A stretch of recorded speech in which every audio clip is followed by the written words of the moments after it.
Welcome to Act 2, You're On. Join us weekly at our studio roundtable as Rhonda, Kate, and Linda invite spectacular guests to weigh in on staying sexy, vibrant, and healthy. Launch your next great act with authenticity and purpose. Summon your courage, superstar, and step into the limelight. So grab a coffee or a martini, and let's set the stage for a grand entrance. It's Act 2. You're on. Greetings, friends. I am Rhonda Garvin Conaway, and I am joined by my co-hosts, Linda Ty. And I'm Kate Levy, and we are also joined by our talented producer, Kathy Carswell. Friends, Reverend Rodney E. Dailey is an outreach specialist with over 20 years of diverse experience in human service management and youth violence prevention. Rodney's work earned him over 90 awards from local and national organizations and governments, including the 1000th Point of Light Presidential Award from President George H.W. Bush. The Gang Peace program was later re-awarded by President Barack Obama. In 2015, Rodney published his memoir, Gang Peace to Street Peace, The Untold Story. His commitment to peace, more than just the absence of strife, conflict, and pain, but also the presence of wholeness, purpose, and love. Reverend Rodney is an ordained elder in the African Methodist Episcopal Church and serves as the assistant pastor of New Bethel AME in Lowell, Massachusetts. Rodney, we are thrilled to invite you into our conversation today. Welcome to Act 2, You're On. Thank you for having me. We're thrilled you're here. You are the real deal. Yes. Okay. Well, let's begin by talking about your own personal story of reinvention, a gang member in your youth, and today, a justice seeker. This kind of transformation doesn't happen overnight. What was it for you that changed the trajectory you were on? Yes. My life had taken me as a young boy in Baltimore and parts of Boston, and gang membership, running the urban community with my friends, till I lost one of my friends. He was shot in the head, and I went to the hospital, and he had passed away. He passed away while I was there. And that turned my life a bit, because when I went to the hospital to see my friend, I was actually in a treatment program because I was addicted to drugs. And so this was the beginning of the turning. My mother was a very religious person. She prayed for me and hoped that I would do well. And I believe, like a lot of reasons why I'm still here, is because she was praying for me when I wasn't praying for myself, right? And so after this happened, I stayed in the treatment program. Today, I have 39 years clean from any act of addiction, any alcohol, drug abuse, anything. And so there were a couple of things that I always did. I liked helping people. I always liked helping people, even when I was, doing on the wrong side of the fence. We would get money and we'd give it to the little guys and the little girls so that they could get something, because if they didn't have anything at home, because the situation was very bad. I mean, families didn't have food in the refrigerator. Families, some were using, some were doing other things, and we knew who those young people were, and so we would help them. And so, after my transformation, after I began to transform, I had help. I had help from people. I had help from a gentleman named Nathaniel Akim Askia. He had a program called First Incorporated, which was a treatment recovery group program. And it stands for Individuals Recovering Sound Thinking. And I went there and I stayed there. And I detoxed and I stayed there. I just stayed there. I went to groups. I began to get back in touch with myself after sobering up and so forth.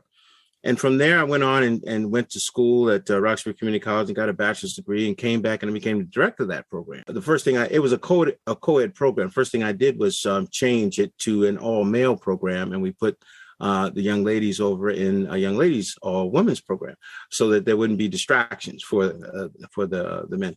But after they started eating and filling out and lifting weights and whatever they were doing. So, but the point is that a lot of the guys in the program had young people who were gang members in the street.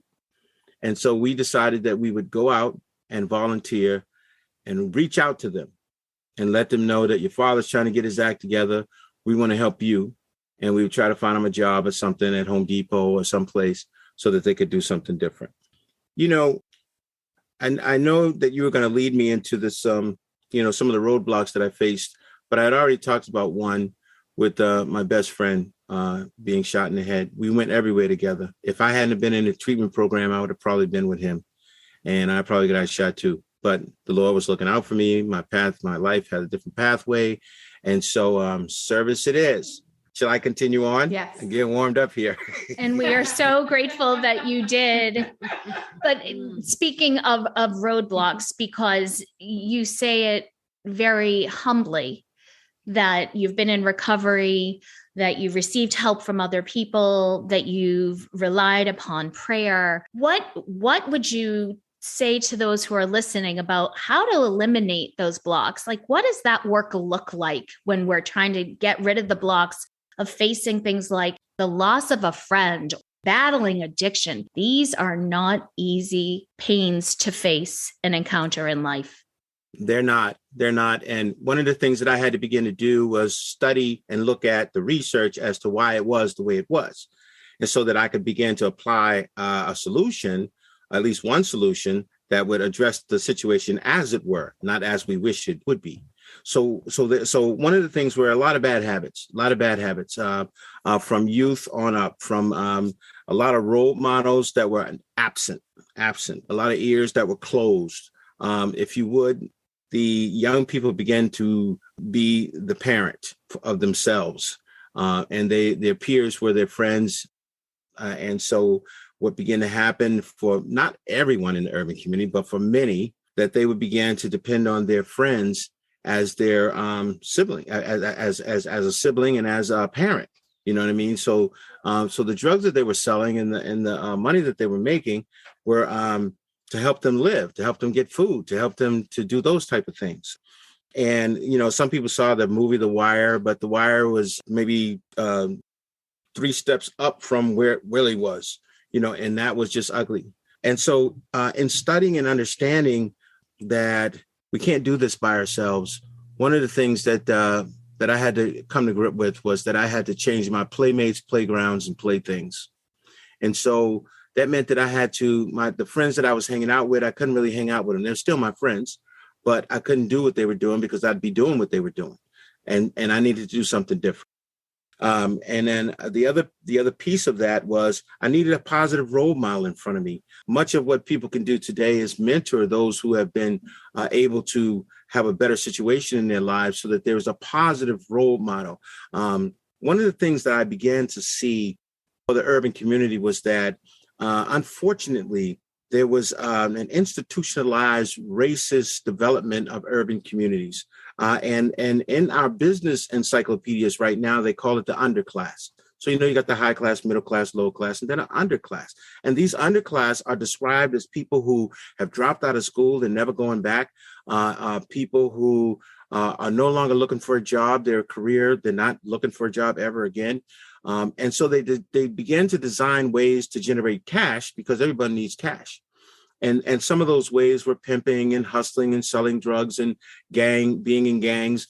And so when you begin to understand the realness of what's going on in Chicago, what's going on in California, what's going on in different places, why are these gangs continuously to exist? Well, it's because that's their family now, because that's the way they came up. And now one of the things we began to reach out to was their children, and some of them did not want their children to do what they were doing. And so we could bring them into gang peace. We could bring them into street peace. We could bring them in and begin to talk with them and then kind of bring the father in and the mother in, and begin to talk about what we can do to help change the conditions from the way it is. And so ears begin to open. People begin to listen. It's almost like a one-on-one, like you, each one teach one. And so it began to eliminate some of the obstacles because many of the parents had court cases and had issues, whether they were small issues for stealing or whatever they might have been. And so they didn't want to come in because they didn't trust us. But once we got past the trust issue, which is a big thing. If you're doing any grassroots organizations within any of these communities, the trust issue is big. I know right now there's a lot of pastors walking with police, but it's almost like a brick in the road because the trust for the police is not there yet. It will be one day, but it's not there yet.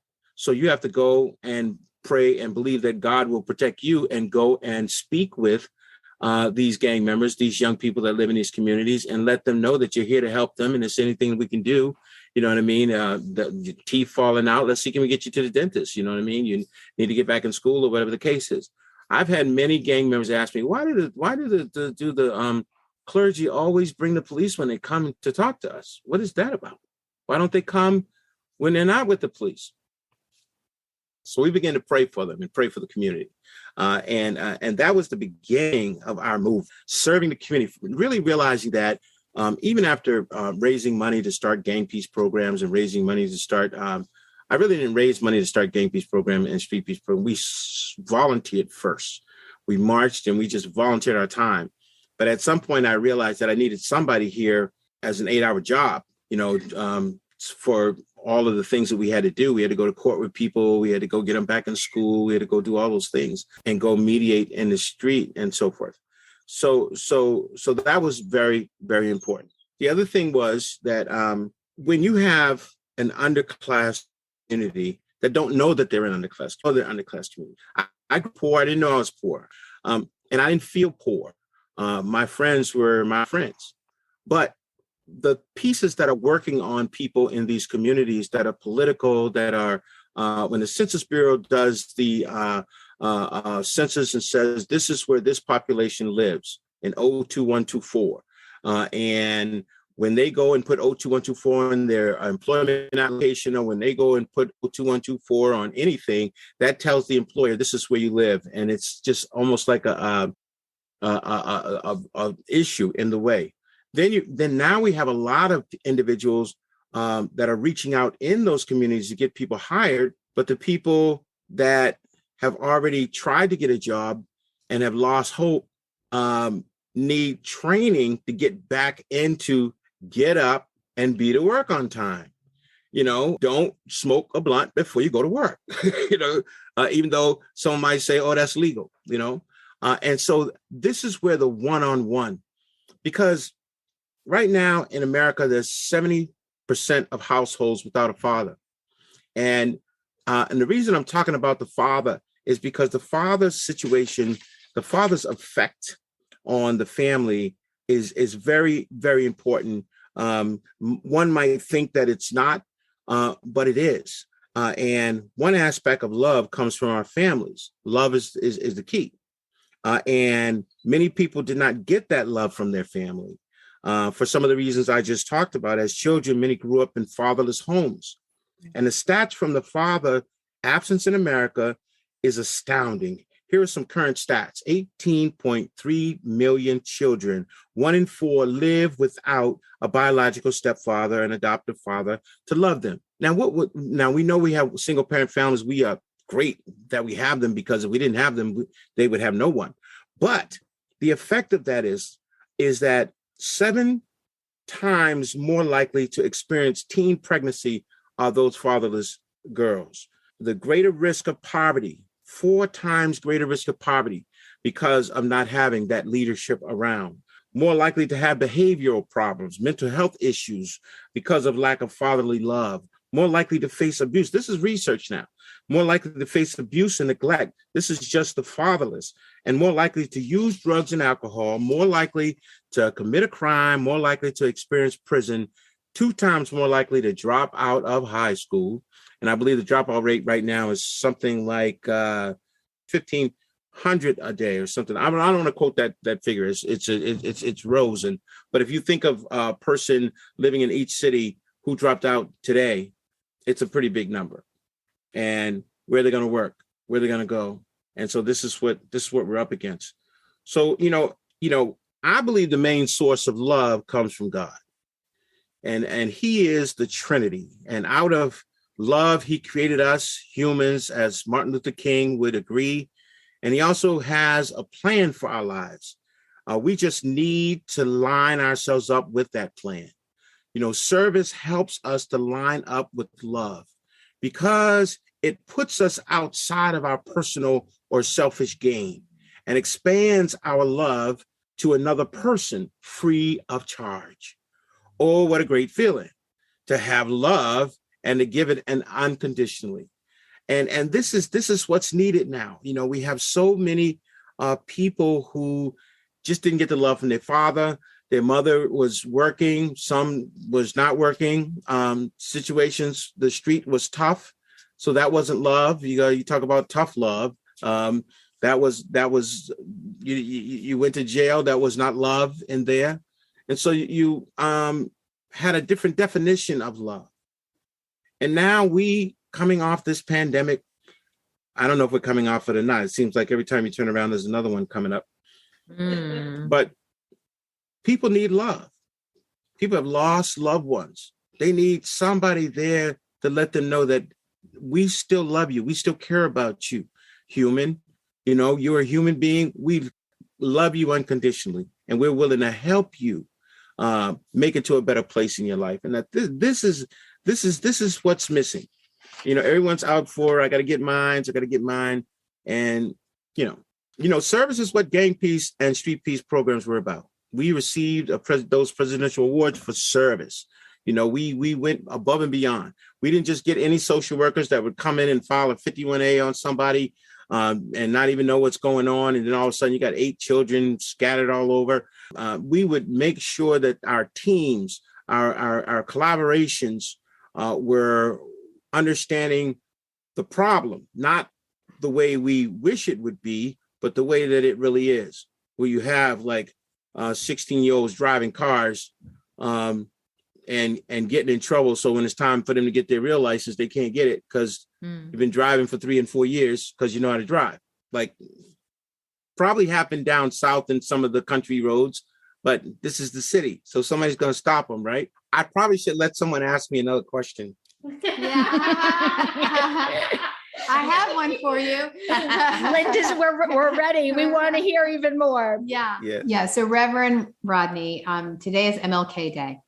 And given what you've just told us about your experience and your work and what you do as a community leader, what do you think the new dream is for our society, and how do we fulfill it? What can you do? What can we do? Oh, yes. Oh, great. I'm glad you asked that question. All right. So now, one of the things that's going on is there are many organizations. Some are parachurches, some are churches, some are just organizations like Salvation Army is actually a church. But and those organizations are helping people. They're helping people. And what we can do is we can join them. You know, when we get off of work, we can go and find out what's going on with their volunteer list so that we can sign up. This is what used to happen at our programs. People would come and volunteer. They'd come and volunteer to tutor. They come and volunteer to help. We had a recording studio, so they help in the music. We had people volunteering from Berkeley coming in, helping with the music. But what we can do is we can see the need in the community. This is the piece that is so important.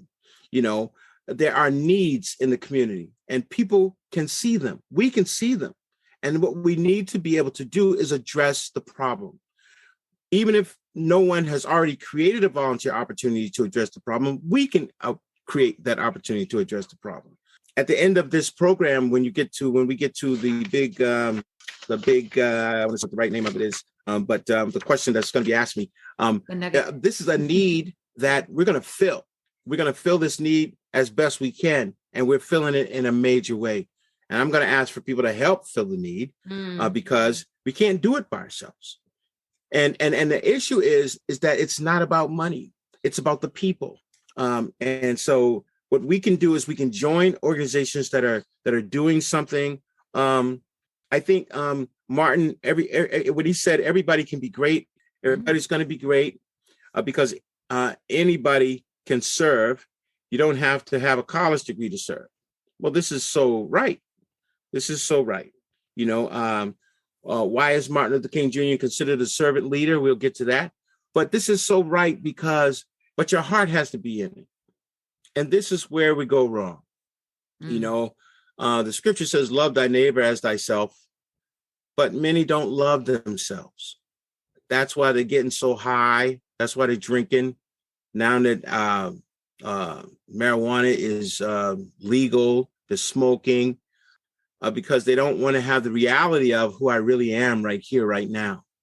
This is who I really am right here, right now. This is what I have become, or this is what life has helped me to become.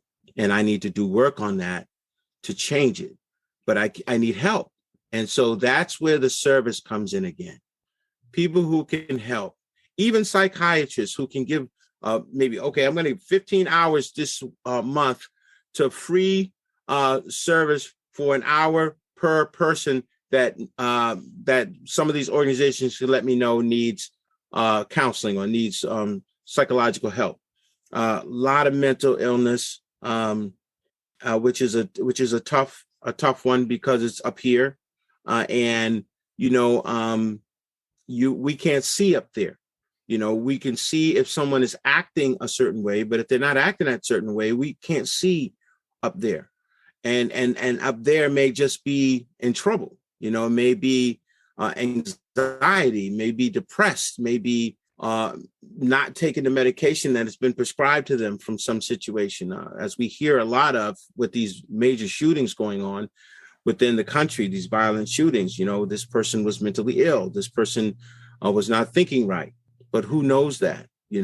God knows. Of course, I would say that because I'm a reverend, but who knows that, Well, it's so clear that service is at the heart of everything you do, all of your interactions, everything that you do, that you preach.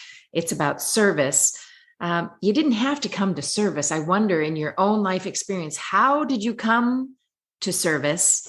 And I think that will be helpful as a role model to folks who are listening, because it's easy to say, I can't do that. I couldn't possibly serve in that way. But the rest of that quote that you were talking about, it says you don't have to have a college degree to serve. You only need a heart full of grace and a soul generated by love. Right. So how did you come to service, and how can we assure people that they can do this too? Right. For those who have never had controversy in their life or some obstacle that may have been just a terrible obstacle to try to get over in their life as they were growing up, those people can look at what obstacles they did have that might not have been the same as someone in the street, but it might have been an obstacle at their school. Maybe they were being talked about by their peers, or just whatever was going on, and the resilience that helped them to get through that. How can they take that and begin to look at, somebody helped me and I need to help somebody else because someone was there for me. For those who have actually been through, the street, been through, when I say the street, I mean just a life in that underclass. You might have been a great person. You went to school, you did everything you were supposed to do, and in that underclass, but you had to make it home across several neighborhoods with your books and your brother and your sister, whatever. And you needed to be able to do that successfully every single day. So it might have made you into a harder person. So I got to get mine, because people are going to take it. So the heart is very important. When we talk about the heart, of course, we're talking about our perception, our understanding, our mind, what we think of things, because this heart can't think, right? The one that pumps blood. But we're talking about this one here that sees things and understands it however you understand it. And so that has to change, because, so often I used to hear people say, why don't those kids go in the house and do something right? What house? Some of the homes was worse than outside. So, you have to have information, this willingness to find out why this is like this. Sometimes when people talk about, and I'm going to talk about this later, of course, the homeless, because that's one of the biggest things that we're moving towards now. That when you think of the homeless, a lot of times people think of an old guy or somebody, a middle-aged guy, he's drinking, homeless. Maybe some people might think he don't want to do anything to pull himself up or whatever. But there are children that are homeless. There are teenagers homeless. There are teenager women, girls that are homeless. There are all types of homeless situations. There's doctors who are homeless, who, for whatever reason, became a homeless person. Maybe they snapped, maybe whatever happened, but they need help. They need love. They need somebody who cares. This world needs to have the people who care to stand up. And this is what I think the effects of Martin Luther King's journey on this earth. It was one that made it a positive example of yes, we can. I think I end up saying yes, we can because I believe President Obama probably got that from watching Martin Luther King. When Martin Luther King said, yes, we can cross that bridge. Yes, we can vote. Yes, we can get it done. And he never stopped. He never stopped. It became his life. It became a part that you really understood was serious. You could not stop. It's almost like trying to feed the homeless people. So a lot of the homeless people in Africa who don't have any water on the other side of Sudan, the Sahara Desert, and if they just had water, they could survive a little longer. You can't stop trying to get the water to them. You can't stop. And it becomes your life's journey. Now, in order to get there, you have to be around some people or hear somebody's story that helps you to understand that it's not about you. What do you leave here? You could be wealthy. What do you leave here? You're not taking anything with you. You're going to leave everything here. Nothing's going with you. But you could leave a legacy. You could leave a service beginning that has no end. You could start something that maybe no one thought of, like who could help the Cambodians in Lowell understand how to work at an English speaking job. It's what is the need. I think that's what Good Trouble is about. What is the need? How do we not just look at they need something and then walk away?